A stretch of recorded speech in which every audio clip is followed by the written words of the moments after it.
होतं की माझ्या राजाला संतान नाही, गादीवर वारस पुढे असला पाहिजे आणि तोही त्याच कुळातला कुलसंपन्न कुलभूषण असा असला पाहिजे. दिवसामागून दिवस जात आहेत आणि एक दिवस दशरथ राजाला स्वप्न पडले. तव राजाने स्वप्न पाहिले,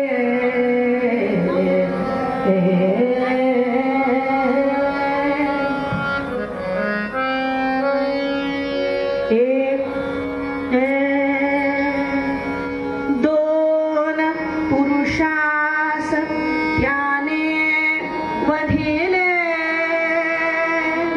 आणि एका स्त्रियेस मारिले, कारण नसता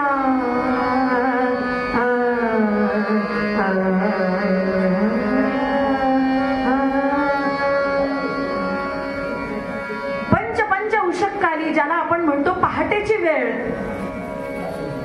असंही म्हणतो की त्यावेळी स्वप्न पडलं की खरं होतं. दशरथ राजाला स्वप्न पडलं, दोन पुरुषांचा वध आपल्या धनुष्याच्या बाणाने केलेला आहे. इतकंच नव्हे तर अत्यंत निरपराध अशी एक स्त्री सुद्धा आपल्या या बाणाने वधली आहे. झोपेतून दशरथ राजा जागा झाला, तरतरून घाम फुटलेला अंगाला. त्याला समजेना काय करावं. हे स्वप्न आहे असं वाटून सुद्धा, असं असून सुद्धा त्याला भीती वाटायला लागली. आमच्याकडे सत्यातही निर्घृण खून होतात, पण मनाला त्याचा पश्चात्तापाची किनाराही नसते. काय वातावरण आहे महाराष्ट्रातलं, विचार करा.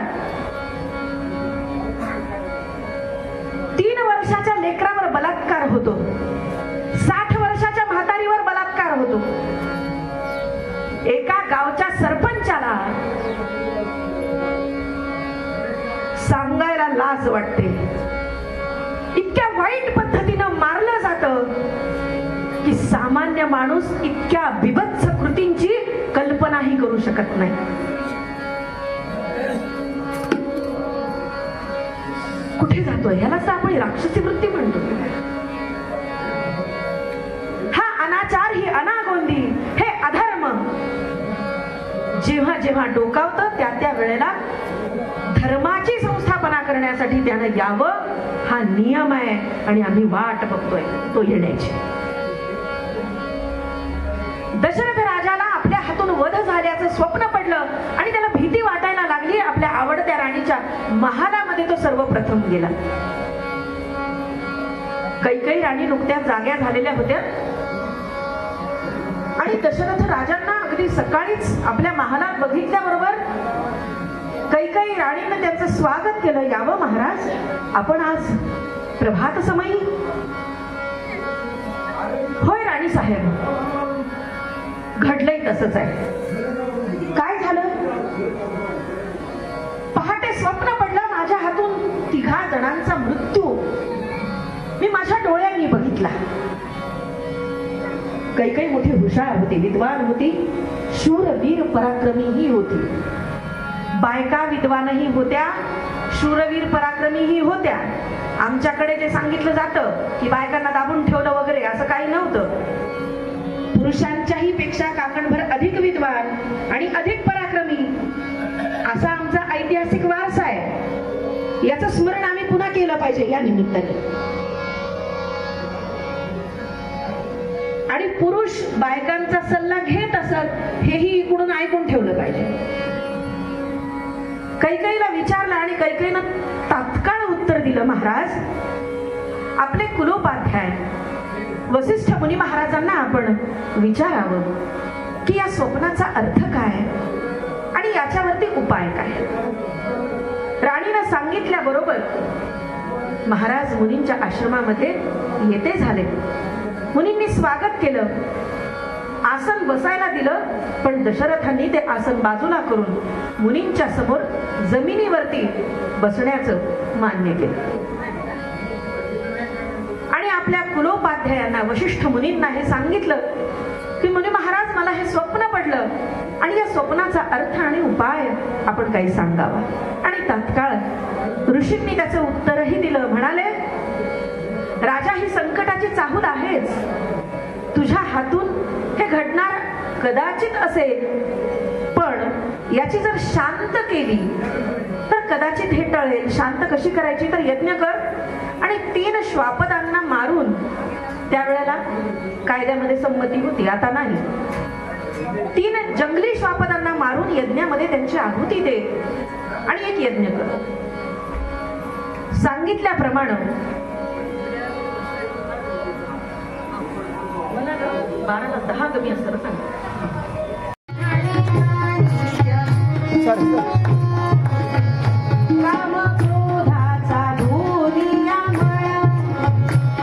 काय धुणं चालय तर या जीवाच्या वरचा काम क्रोध धुवून काढला जातोय.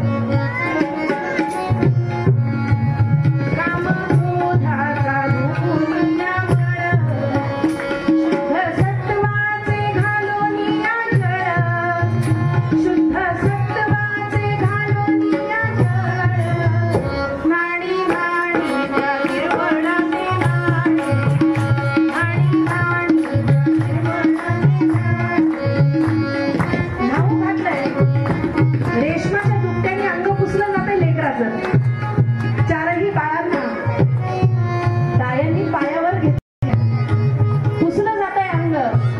आणि नंतर दृष्टाला घुमळून निघालं पोट, दृष्टाला घुमळून निघालं पोट, दृष्टाला घुमळून निघालं पोट. प्रभूच्या कपाळी रेखी आली तीत, प्रभूच्या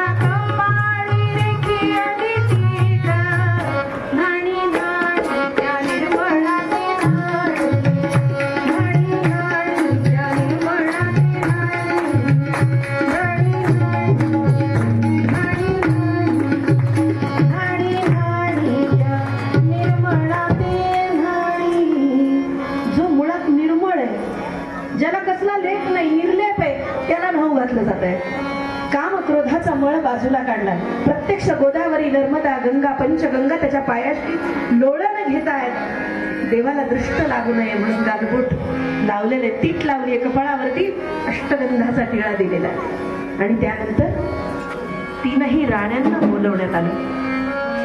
12व्या दिवशी बाळाचं बारसं करण्यात आलं.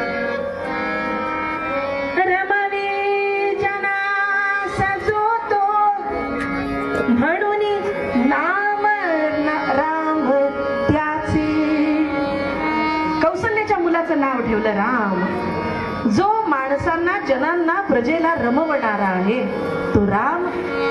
आणि शंख चक्र या अनुषंगानं लक्ष्मण जो शेषावतार, भरत आणि शत्रुघ्न जो शत्रूचा नाश करणार आहे, या सगळ्यांची नावं क्रमाक्रमाने ठेवण्यात आली. आणि 3ही राण्यांच्या हातामध्ये पाळण्याचा रेशीम दोर देण्यात आला.